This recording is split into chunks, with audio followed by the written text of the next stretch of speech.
Goa governor advocate P S. Sreedharan Pillai രചിച്ച 5 പുസ്തകങ്ങൾ പ്രകാശനം ചെയ്തു. ഗോവയിൽ നടന്ന ചടങ്ങിൽ കേന്ദ്ര Sahitya Akademi vice president doctor Kumud Sharma ആദ്യ പ്രതി ഏറ്റുവാങ്ങി.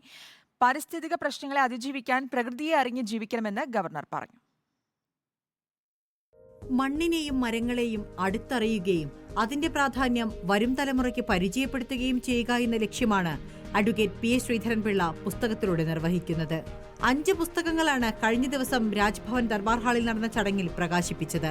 Icon of my literature, Cuncolim, കാവിയാട്ട്, വികസിത് ഭാരത്, കാനക്കോണ എന്നീ പുസ്തകങ്ങൾ വിവിധ സ്ഥലങ്ങൾ സന്ദർശിച്ച് നാടിനെയും നാട്ടുകാരെയും കാടിനെയും അറിഞ്ഞു രചിച്ചതാണ്.